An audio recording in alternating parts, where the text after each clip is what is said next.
Bonjour à tous. Je vais partager avec vous quelque chose sur le domaine sur le sommeil spirituel. Donc, on va prier avant. Éternel mon Dieu, je te demande d'ouvrir mon intelligence, d'ouvrir notre entendement, d'ouvrir mon Dieu, de nous éclairer à la lumière de ton Esprit Saint pour comprendre ta parole, afin que c'est toi qui nous enseignes, parce que nous savons que tout ce que tu dis dans ta parole est la vérité. Et aucune parole dans la Bible ne peut contredire ce que toi tu dis.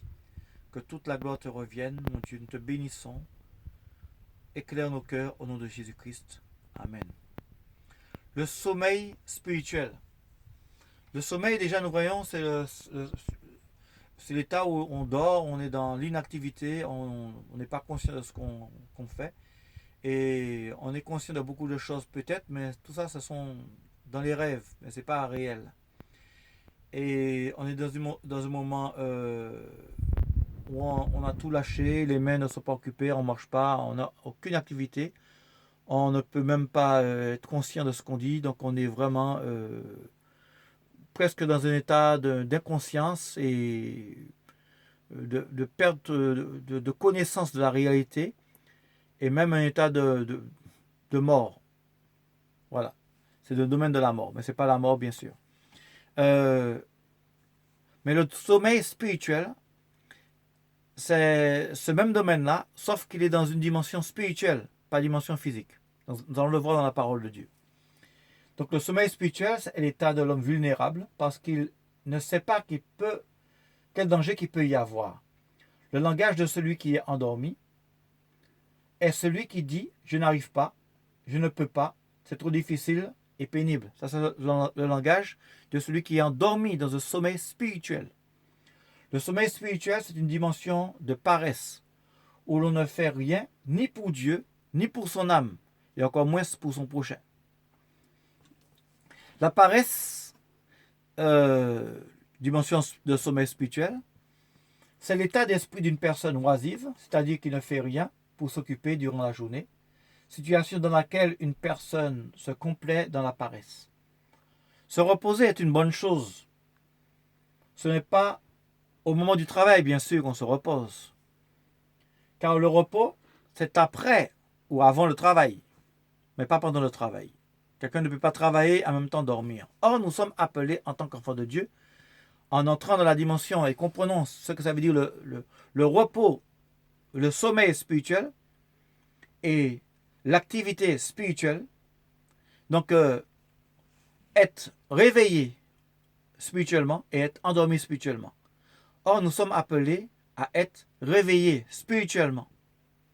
Ça n'a rien à voir avec la dimension du réveil physique. Parce que quand on est réveillé physiquement, c'est charnel, c'est l'homme. Donc, dans Matthieu 24, verset 44, nous allons voir la parole de Dieu. Si vous avez votre Bible, regardez. C'est pourquoi vous aussi, tenez-vous prêts, car le Fils de l'homme viendra à l'heure où vous n'y penserez pas.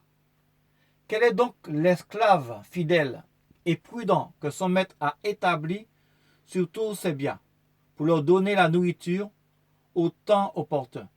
Béni est cet esclave que son maître, en arrivant, trouvera agir de cette manière. Je vous le dis en vérité, il établira sur tous ses biens. Là, sur l'ordinateur, j'ai marqué des versets quand vous allez regarder dans votre Bible. Là, on vient de lire Matthieu 24, 44. Donc, vous pouvez faire pause sur la vidéo et puis regarder Matthieu 24, 44 pour que je ne puisse pas vous dire n'importe quoi. Eh bien, dans Matthieu 24, 44, nous voyons que vous aussi tenez-vous prêts. Et celui qui se tient prêt, il n'est pas en train de dormir d'une manière spirituelle. Donc, il n'y a pas un sommeil spirituel pour celui qui se tient prêt. Pourquoi? Parce qu'il doit être éveillé. Et il dit que quel est donc l'esclave fidèle et prudent que son maître a établi sur tous ses biens, pour leur donner la nourriture au temps opportun. Il dit, béni est cet esclave que son maître, en arrivant, trouvera agir de cette manière. Donc quand tu agis, tu n'es pas en train de dormir. Et il faut que quand ton maître il arrive, il te trouve en train d'agir. D'où vient la mauvaise interprétation quand on parle des 10 vierges? Et on dit que les vierges sages étaient dans un sommeil spirituel. C'est faux. Les vierges sages, ce sont ceux qui sont en train d'agir. Dans Matthieu 24, 44, c'est écrit. Ils sont en train d'agir. Ils sont en train de travailler. Ils sont en train de parler de Jésus. Matthieu 24, verset 46. Regarde dans ta Bible. Pour ne pas écouter tout ce que ton esprit, encore ceux qui t'ont enseigné, t'ont dit. Le sommeil spirituel n'appartient pas à ceux qui sont fidèles au Seigneur, qui travaillent fidèlement au Seigneur. Gloire à Dieu. Dans Apocalypse 19, verset 13, nous allons voir un autre verset. Il, Jésus, était revêtu d'un vêtement teint de sang. Son nom s'appelle la parole de Dieu. Dans Apocalypse 19, verset 13. Si tu veux, tu peux faire pause et regarder dans ta Bible. Dieu, il parle. Sa parole s'appelle la parole de Dieu. Et Jésus, son nom, c'est la parole de Dieu. D'où tu comprendras que la Bible ne se contredit pas, puisqu'il est écrit, la parole a été faite chair. La parole, Dieu parle. Cette parole a été faite chair. Et c'est pour ça qu'il y a beaucoup de trinités qui ne comprennent pas. Qu'il n'y a pas un Dieu, encore un autre qui s'appelle Jésus-Christ, et un troisième qui s'appelle cet esprit. Non, mes amis, c'est toujours Dieu. Lorsque Dieu parle, sa parole s'appelle Jésus. Lorsque Dieu pense, sa pensée s'appelle Saint-Esprit. Et nous devons avoir la pensée de Dieu, c'est-à-dire le Saint-Esprit. Et beaucoup ont compris que le Saint-Esprit, eh bien, c'est quand tu parles en langue. C'est-à-dire tu parles en langue, c'est ça que c'est. Non, c'est pas ça. Le parler en langue, c'est la démonstration, ce qui démontre que tu as l'Esprit de Dieu. Mais ce n'est pas l'Esprit de Dieu, forcément, puisqu'il y a beaucoup de gens qui ne parlent pas en nouvelle langue, mais qui parlent et leurs paroles sont en harmonie avec la pensée de Dieu. C'est ça l'Esprit de Dieu. Quand tu parles en harmonie avec la parole de Dieu. C'est vrai que quand je parle en nouvelle langue, je dis des choses que moi je ne comprends pas, que toi tu ne comprends pas, mais que Dieu seul comprend. Dans 1 Corinthiens chapitre 14, nous pouvons le voir. Mais la dimension où tu parles par l'Esprit de Dieu, c'est lorsque tes paroles sont en harmonie avec la parole de Dieu et avec l'Esprit de Dieu. Et les trois sont d'accord. Dieu, ce que Dieu fait, est en harmonie avec ce qu'il dit, est en harmonie avec ce qu'il pense. Dieu créateur, le Dieu des opérations, Dieu qui parle, la parole faite chair, Jésus-Christ, voilà, qui s'est fait chair, qui a habité parmi nous, et que par lui nous sommes sauvés, parce qu'il y a de salut en aucun autre. Le Saint-Esprit de Dieu, qui nous a été donné, et par lui que nous pouvons avoir les dons spirituels, chasser des démons, guérir des malades, et parler par l'Esprit de Dieu, avoir des révélations de Dieu. Ça, ces trois-là s'appellent Dieu. Il y a un Dieu.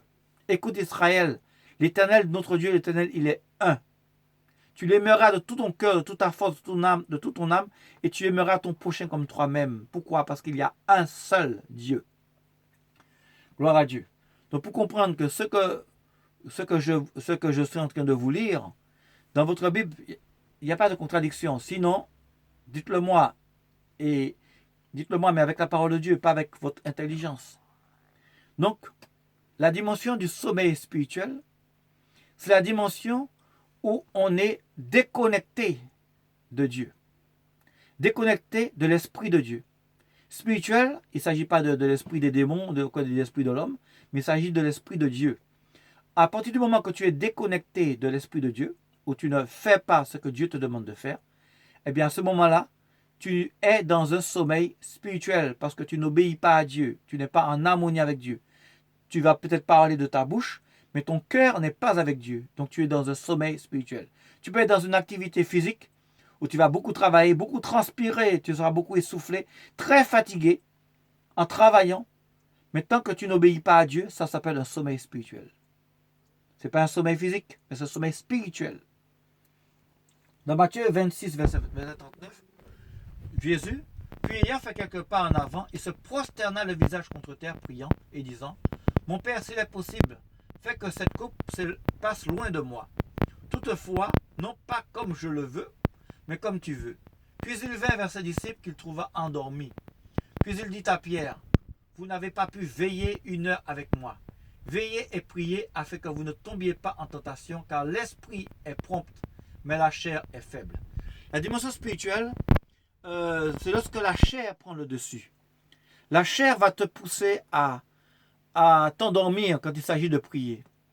Bon, quand il s'agit d'injurier quelqu'un, d'insulter quelqu'un, de faire des choses pour ton bien, de courir pour t'acheter un beau canapé, de courir pour t'acheter un beau frigo, de courir pour t'acheter de la vaisselle, de courir pour t'acheter de la nourriture, ou à des restaurants, cinéma, tout ça. Eh bien, ça c'est dimension physique, du réveil, mais c'est pas spirituel. Là, tout en faisant ça, tu peux être encore dans un domaine spirituel, un sommeil spirituel. Mais Jésus, il parle à ses disciples. Et Jésus, lui, il était dans un combat spirituel. Il était dans un réveil spirituel. Il priait. Et cette dimension de prière, eh bien, quand il est venu, il a vu les disciples. Ils étaient endormis, physiquement, bien sûr, fatigués. Donc, endormi physiquement, tu ne peux pas être dans un sommeil, dans un réveil spirituel. Parce que tu es dans un sommeil spirituel, puisque tu ne fais pas ce que Dieu te demande de faire. Le réveil spirituel, c'est non seulement être réveillé physiquement, mais de faire ce que Dieu nous demande de faire. Jésus a dit, toutefois, non pas ce que je veux. Faire ce que je veux, c'est le sommeil spirituel. Faire ce que Dieu veut, c'est le réveil spirituel. Nous l'avons vu. L'esprit est bien disposé, mais la chair est faible. Qu'est-ce que la chair dit? La chair dit, non, je ne veux pas aller à la croix. C'est ce que Jésus dit. Fais que cette coupe s'éloigne de moi. Mais après, en entrant dans une dimension de réveil spirituel, il dit, toutefois, non pas ce que je veux, mais ce que tu veux. Donc, en acceptant la volonté de Dieu, en faisant ce que Dieu veut, ça s'appelle le réveil spirituel. Amen. Gloire à Dieu. Gloire à toi, Seigneur. Dans 2 Timothée, chapitre 2, verset 24. Or, il ne faut pas que l'esclave du Seigneur soit querelleur. Il doit au contraire avoir de la douceur envers tout le monde, propre à enseigner, supportant patiemment les mauvais, enseignant